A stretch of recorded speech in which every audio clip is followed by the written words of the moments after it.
오늘 우리에게 주시는 하나님의 말씀은 신약성경 사도행전 21장 1절에서 26절까지 말씀입니다. 신약성경 224페이지 사도행전 21장 1절에서 26절까지 말씀입니다. 하나님의 말씀을 함께 한 목소리로 읽도록 하겠습니다. 시작. 우리가 그들을 작별하고 배를 타고 바로 고스로 가서 이튿날 로도에 이르러 거기서부터 바다라로 가서 베니게로 건너가는 배를 만나서 타고 가다가 구브로를 바라보고 이를 왼편에 두고 수리아로 항해하여 두로에서 상륙하니 거기서 배의 짐을 풀려 함이러라. 제자들을 찾아 거기서 이레를 머물더니 그 제자들이 성령의 감동으로 바울더러 예루살렘에 들어가지 말라 하더라. 이 여러 날을 지낸 후 우리가 떠나갈새 그들이 다 그 처자와 함께 성문 밖까지 전송하거늘 우리가 바닷가에서 무릎을 꿇어 기도하고 서로 작별한 후 우리는 배에 오르고 그들은 집으로 돌아가니라. 두로를 떠나 항해를 다 마치고 돌레마이에 이르러 형제들에게 안부를 묻고 그들과 함께 하루를 있다가 이튿날 떠나 가이사라에 이르러 7 집사 중 하나인 전도자 빌립의 집에 들어가서 머무니라. 그에게 딸 넷이 있으니 처녀로 예언하는 자라. 여러 날 머물러 있더니 아가보라 하는 한 선지자가 유대로부터 내려와 우리에게 와서 바울의 띠를 가져다가 자기 수족을 잡아매고 말하기를 성령이 말씀하시되 예루살렘에서 유대인들이 이같이 이 띠 임자를 결박하여 이방인의 손에 넘겨주리라 하거늘 우리가 그 말을 듣고 그곳 사람들과 더불어 바울에게 예루살렘으로 올라가지 말라 권하니 바울이 대답하되 여러분이 어찌하여 울어 내 마음을 상하게 하느냐. 나는 주 예수의 이름을 위하여 결박당할 뿐 아니라 예루살렘에서 죽을 것도 각오하였노라 하니 그가 권함을 받지 아니하므로 우리가 주의 뜻대로 이루어지이다 하고 그쳤노라. 이 여러 날 후에 여장을 꾸려 예루살렘으로 올라갈새 가이사라의 몇 제자가 함께 가며 한 오랜 제자 구브로 사람 나손을 데리고 가니 이는 우리가 그의 집에 머물려 함이라. 예루살렘에 이르니 형제들이 우리를 기꺼이 영접하거늘 그 이튿날 바울이 우리와 함께 야고보에게로 들어가니 장로들도 다 있더라. 바울이 문안하고 하나님이 자기의 사역으로 말미암아 이방 가운데서 하신 일을 낱낱이 말하니 그들이 듣고 하나님께 영광을 돌리고 바울더러 이르되 형제여 그대도 보는 바는 유대인 중에 믿는 자 수만 명이 있으니 다 율법의 열성을 가진 자라. 내가 이방에 있는 모든 유대인을 가르치되 모세를 배반하고 이들에게 할례를 행하지 말고 또 관습을 지키지 말게 한다 함을 그들이 들었도다. 그러며 어찌할꼬 그들이 필연 그대가 온 것을 들으리니 우리가 말하는 이대로 하라. 서운한 네 사람이 우리에게 있으니 그들을 데리고 함께 결례를 행하고 그들을 위하여 비용을 내어 머리를 깎게 하라. 그러면 모든 사람이 그대에 대하여 들은 것이 사실이 아니고 그대도 율법을 지켜 행하는 줄로 알 것이라. 주를 믿는 이방인에게는 우리가 우상의 제물과 피와 목매어 죽인 것과 음행을 피할 것을 결의하고 편지하였노라 하니 바울이 이 사람들을 데리고 이튿날 그들과 함께 결례를 행하고 성전에 들어가서 각 사람을 위하여 제사 드릴 때까지의 결례 기간이 만기된 것을 신고하니라. 아멘. 사도행전 21장에서부터는 이제 사도 바울이 제1차, 2차, 3차 전도 여행을 이제 마무리하게 되어집니다. 그래서 예루살렘에 도착을 하게 되어집니다. 그런데 이제 바울은 예루살렘에서 결박을 당하고 그리고 죄수의 몸으로 로마로 가는 그 과정과 여정이 사도행전 21장에서부터 마지막 28장까지 로마에 들어가는 그 길까지 이렇게 진행이 됩니다. 그동안 바울이 이제 1차, 2차, 3차 전도 여행을 하며 교회에 그리고 성도들에게 장로들에게 복음을 전하고 이방인에게 복음을 전했던 그런 역사하고는 전혀 다른 분위기, 전혀 다른 이야기가 사도행전 21장에서부터 마지막 28장까지 진행이 되어집니다. 이제 오늘 본문에서도 보면 성령의 감동, 성령의 역사, 그리고 또 예언자들의 그런 말씀, 선지자들의 그 말씀이 바울더러 이제 예루살렘에 들어가지 말라, 예루살렘에 올라가지 말라, 예루살렘에 가지 말라라는 그런 이야기를 합니다. 그런데 여러분 이걸 잘 보셔야 돼요. 성령이 직접적으로 예루살렘에 가지 말아라, 예루살렘에 올라가지 말아라 이 얘기는 한 적이 없어요. 그러면 뭐냐면 성령은 항상 무슨 얘기하냐면 예루살렘에 가면 결박이 있을 것이다, 핍박이 있을 것이다, 고난이 있을 것이다. 성령은 그 얘기를 하세요. 근데 가지 말라고 하는 사람들은 누구냐면 이제 바울을 사랑하고 바울의 동역자들, 바울이 함께했던 그 사람들. 예루살렘에 가면 무슨 일이 있는 줄 성령께서도 말씀하시고 그들이 너무나 잘 알고 있어요. 그럼에도 불구하고 이제 바울은 예루살렘에 올라갑니다. 왜요? 주 예수의 이름을 위하여. 주 예수의 이름을 위하여. 그래서 어떤 신학자가 사도행전에 주석을 쓰는데 제목이 주 예수의 이름을 위하여. 이게 사도 바울의 모든 전도와 선교와 그리고 결정과 행함의 기준 딱 한 가지였어요. 주 예수의 이름을 위하여. 그게 바울의 삶의 목적이었고 바울을 인도하고 또 바울이 그 고난과 핍박과 환난 중에도 끝까지 복음을 전할 수 있었던 어떤 영적인 동기, 그 힘의 근원, 그것이 바로 주 예수의 이름을 위하여. 오늘 이제 21장 1절에 보면 우리가 그들을 작별하고, 누구입니까? 바로 밀레도의 장로님들을 에베소에서부터 밀레도로 초청해서 나는 겸손한 목회를 했습니다. 나는 눈물 목회를 했습니다.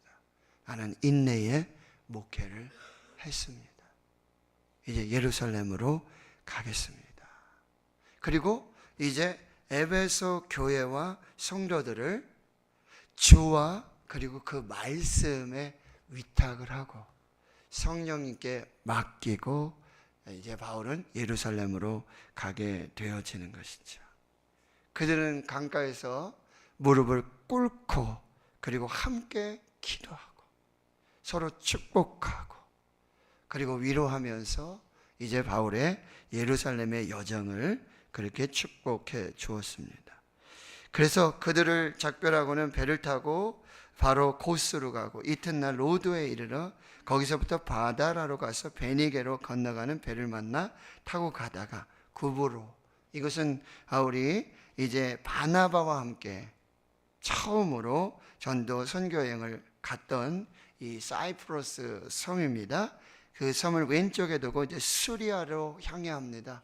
바로 수리아 안디옥을 말하고 있습니다. 그 여정에 이제 두로에 상륙하게 됩니다. 거기에서 배를 풀고요, 짐을 풀고요, 이제 두로에서는 저 북쪽으로 수리아 안디옥으로 갈 수 있고, 그리고 남쪽으로는 가이사를 거쳐서 이제 예루살렘에 들어가는 거예요. 어쩌면 바울이 여기서 마지막 결정을 할 수 있는 그 상황이죠. 마지막 예루살렘으로 갈까? 아니면은 북쪽에 수리아 안디옥으로 갈까? 안디옥 교회로 갈까? 예루살렘 교회로 갈까? 이 마지막 결정을 할 그 상간에 이제 거기에 두로에 도착하게 되는데 이래 동안 이제 배에 짐도 풀고 여러 개 항해 일정들을 결정해야 되니까요. 근데 바로 4절에 보면 제자들을 찾아갑니다. 두로는 예수님도 전도하셨던 곳이에요. 두로와 시돈을 거쳐서 예수님이 전도하셨고, 솔로몬 시대에는 여러분 거기에서 나는 백향목을 가지고 솔로몬의 성전을 지었던 그 아주 유서 깊은 그런 곳입니다. 근데 예수님도 베라신, 베세다, 고라신 이렇게 막 책망을 하시면서 너희가 두로와 시돈과 같았으면은 그 사람들은 다 하나님의 마음을 받아가지고 이 복음을 받던 이방인들이라고 이렇게 축복해 주었던 바로 그것이 바로 두로입니다. 근데 두로의 제자들을 찾아가 거기 1회를 머물며 제자들이 성령의 감동으로 바울더러 예루살렘에 들어가지 말라 그래요. 말씀드렸어요. 성령은 예루살렘에 가지 말라 한 적이 없어요. 그러나 예루살렘에 네가 가면 결박과 환난, 핍박이 있을 것이다. 그런 결정은 누가예요? 바로 바울이 하게 되어지는 것입니다. 그곳에 여러 날을 지나면서 함께 교제를 하고 이제 예루살렘으로 떠나가게 되는데, 다 그 처자와 함께 성문밖까지 전송하고 바닷가에서 무릎을 꿇어 기도하고 서로 작별하고, 마치 에베소 교회 장로들과 밀레도에서 그렇게 작별하는 그런 장면과 유사합니다. 예수님 시대에 예수님은 항상 골방의 기도를 말씀하셨어요. 그리고 바리새인들에게 그렇게 사람에게 보이려고 기도하지 말라고 그랬어요. 그런데 사도행전에 오면 이 교회와 성도들의 기도에 여러 좀 조금 바뀌는 경향인데 뭐냐면, 사도행전에서는 뭐예요? 함께 모여 기도합니다. 뜨겁게 기도하죠. 거기에 성령의 역사가 임해요. 그리고 또 교회에서 기도하고 성령 받기를 위해 기도하고 합심해서 기도하고 큰 소리로 기도하고 통성으로 기도하고 그리할 때 하나님의 역사들이 나타나게 되었다. 여기 무릎을 꿇어 기도했다. 이건 뭐 겸손한 기도라고 말할 수 있고요, 간절함으로 진실함으로 그런 의미를 나타낼 수 있습니다. 그러나 엘리야가 여러분 하나님 나밖에 없습니다, 선지자가 나밖에 없습니다 그랬더니 하나님께서 하시는 말씀이 바알에게 무릎 꿇지 않는 7천의 하나님의 사람을 예배해 주었다. 바알에게 무릎 꿇지 않은, 여기 무릎을 꿇었다 그러면 서로에게 누가 복종하고 순종하고 그런 개념이 아니라 빌립보서 2장의 말씀처럼 모든 이름 위에 뛰어난 이름, 하늘에 있는 자들과 땅에 있는 자들과 땅 아래에 있는 모든 자들을 예수의 이름에 꿇게 하시고 예수 그리스도의 이름 앞에 무릎을 꿇고 그들이 기도하고 있다라고 하는 것입니다. 자, 여러분 보세요. 여기 믿는 사람도 있고 믿지 않는 사람도 있고 바닷가예요. 배를 타는 사람도 있고 내리는 사람도 있어요. 참 너무 멋지지 않습니까? 무릎을 꿇고 우리는 하나님을 믿는 사람이다. 우리는 예수 그리스도의 이름 앞에 무릎을 꿇고 하나님을 믿고 하나님을 예배하고 하나님을 경배하는 하나님의 사람이다. 제가 참 감동으로 읽는 그런 책 중에 무릎으로 사는 그리스도인이라는 책이 있어요. 무릎으로 사는 그리스도인. 그리스도인의 정체성은 뭐예요? 무릎으로 산다. 이건 기도 많이 하라, 그런 걸 뛰어넘어서 예수 그리스도를 믿는 그 신앙으로 살아가는 거죠. 모든 이름에 뛰어나신 예수 그리스도의 이름 앞에 우리가 무릎을 꿇고 하나님을 예배하고 하나님을 경배하는 그 믿음으로 살라라고 하는 거예요. 그런 얘기 있어요. 하나님 앞에 무릎 꿇는 사람, 예수 이름 앞에 무릎 꿇는 사람은 세상에서 무릎 꿇지 않는다. 여러분, 우리가 하나님 앞에서 예수 그리스도의 이름 앞에 무릎을 꿇고, 교회가 예수 그리스도의 이름 앞에 무릎을 꿇고 함께 기도할 때 하나님의 뜻이 이루어지고 하나님께 영광이 되고 하나님의 역사가 나타나고 전도와 선교와 기적과 표적의 역사들이 나타나게 될 줄 믿습니다. 우리 사도행전적 교회를 막 꿈꾼다 이런 얘기 하죠. 이 기도가 회복되었으면 좋겠어요. 어디에서든지, 그렇죠? 어떤 상황 속에서든지 예수 이름 앞에 무릎을 꿇는, 무릎으로 사는 교회, 무릎으로 사는 그리스도인으로 우리가 설 수 있기를 주의 이름으로 축원합니다. 7절에 보십시오. 이제 두루를 떠나 항해를 다 마치고 이제 바울의 결정은 뭐였어요? 수리 안디옥으로 가는 것이 아니라 예루살렘으로 향하고 있는 것입니다. 또 거기에도 보면 형제들이 있어야 안부를 묻고 그들과 함께 하루를 있다가 이튿날 떠나 가이사라에 이릅니다. 여기는요 바로 로마 황제를 위한 그런 도시였고요, 가이사라는 해변 지역인데 아주 아름다운 지역이고 지금도 원형 경기장의 그런 모습들이 해변가로, 강가로, 저도 우리 장로님, 성도님들의 은혜로 홍지순례 가이사라 너무 아름다워요. 지중해의 그 바다가 정말 원형 경기장이 쫙 있습니다. 거기에 기둥들이 있고요. 그런 모습들을 이제 보게 되는데 거기에 누가 있냐면 7 집사 중 하나인 전도자 빌립이 있었어요. 여러분 스데반과 함께 7 집사 중에 하나 빌립이 있었죠. 사마리아를 지어가서 사마리아에서 복음을 전했고 그 다음에 성령의 인도하심으로 광야로 가가지고 에티오피아 내시를 전도하고 그리고 세례를 주었던 그 사람. 거기 이제 빌립이 이 가이사라에 정착을 하게 된 거예요. 지금 그때하고 지금은 언제냐면 20년이 지난 후입니다.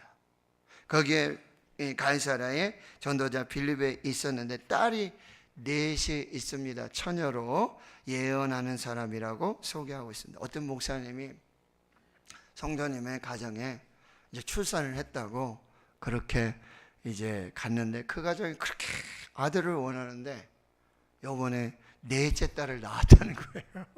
그래서 목사님 기도해 주세요, 축하해 주세요, 축복해 주세요 이렇게 했는데 목사님 그렇게 아들을 원하는 집에 목사님도 이 집에 아들 주세요 하고 기도를 했는데 이 넷째도 딸이 무슨 말씀으로 위로할까, 어떻게 축복할까, 어떻게 기도할까 하다가 이 말씀을 들고 빌립에게도 집사에게도 네 딸이 있었다. 근데 그 딸이 하나님을 잘 섬기고 예배하는 자, 예언하는 자, 정말 그 시대에 하나님의 일꾼으로 하나님의 교회를 섬기는 하나님의 백성이 되었다. 이 말씀을 하고 이제 위로하고 축복했다라는 이야기가 있더라고요. 여러분, 딸 넷이 있는데 이 딸이 다 예언을 하고 하나님 앞에 서 있는 정말 너무나 귀한 그런 믿음의 가정인 것이죠. 근데 거기에 여러 날을 머물고 있는데 아가보라고 하는 선지자가 유대로부터 내려옵니다. 그리고 이 바울의 띠를 가져다가 자기 수족을 잡아매고 퍼포먼스를 하는 거예요. 그리고 이렇게 예언해요. 성령이 말씀하시는데 예루살렘에서 유대인들이 이같이 이 띠 임자를 결박하여 이방인의 손에 넘겨주리라. 여러분 이게 뭐죠? 하나님의 뜻이에요. 하나님의 계획이에요. 성령은 예루살렘에 가면 이 아가보라는 사람이 이렇게 퍼포먼스를 하지 않아도 성령께서 이미 결박과 환난과 핍박이 있을 것을 말씀해 주셨어요. 예루살렘이 가까울수록 더 구체적인 그런 하나님의 메시지가 지금 바울에게 계속해서 전달되고 있는 거예요. 아주 뚜렷해요. 아주 분명해요. 이건 하나님의 뜻이에요. 그럼에도 불구하고 여러분, 바울이 예루살렘으로 향하게 질문을 드립니다. 바울이 고집이 대단하죠? 바울이 아집이 대단하죠? 독선적이죠? 그렇습니까? 하나님의 뜻을 이루는 것이 이게 중요해요. 남들이 보면 참 고집이 세다, 얼마나 이렇게 독선적일까, 다른 사람 얘기 하나도 안 들어, 누구 얘기도 안 들어. 아무리 바울이지만 너무 하는 거 아니야? 그러나 이게 하나님의 뜻이에요. 하나님의 계획이에요. 그래서 여러분, 바울은 이렇게 말합니다. 여러분이 어찌하여 울어 내 마음을 상하게 하느냐. 이 상하게 하다, 어찌하여 내 마음을 이렇게 내가 결단하지 못하게 하고 순종하지 못하게 하고 하나님의 뜻을 이루지 못하도록 왜 이렇게 성령으로 하나님의 계획임에도 여러분이 인간적인 생각으로 그렇게 내 마음을 아프게 합니까? 라는 거예요. 다시 바울이 결단을, 나는 주 예수의 이름을 위하여, 내가 고집을 부리고 독선하고 내가 내 마음대로 다른 사람 얘기 하나도 안 듣고 성령의 말씀도 안 듣고, 그것이 아니라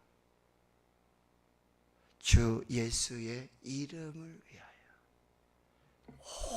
오직 예수, 오직 복음, 오직 교회, 오직 성령, 오직 하나님, 오직 하나님께 영광, 주 예수의 이름을 위하여 결박 당할 뿐 아니라 예루살렘에서 죽을 것도 각오하였노라.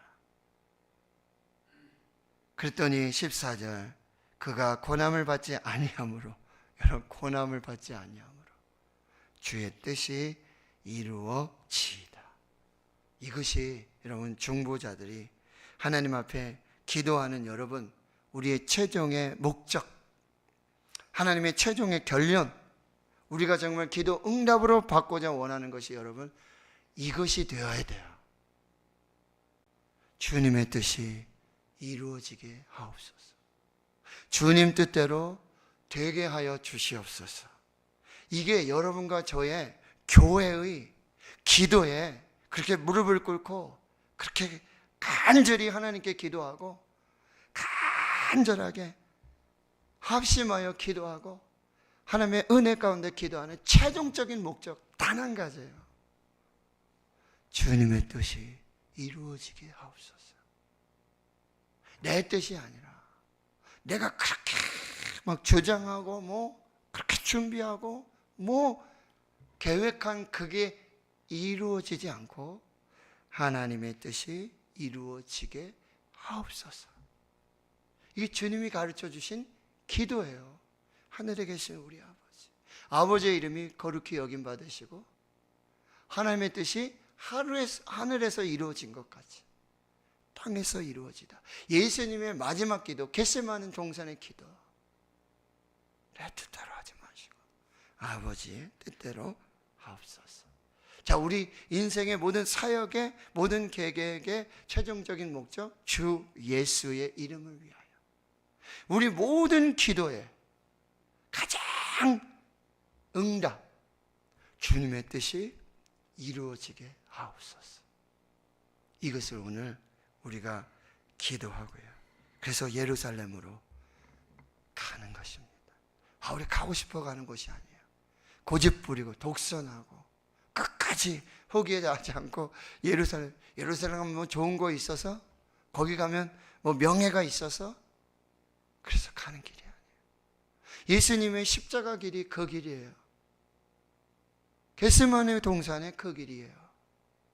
그러나 하나님께서는 뭐예요? 그 십자가를, 그 고난의 가시 면류관을, 그가 흘린 핏방울, 그 피와 물을 사람이 보면 실패했다고 그러고 사람이 보면 죽음으로 끝난 거지만, 그러나 하나님은 그 십자가를 부활로 바꾸시고 그 눈물과 그 피를 구원과 생명으로 바꾸시고 죽음으로 끝난 그 실패가 부활의 승리로 하나님 바꾸셨다는 거죠.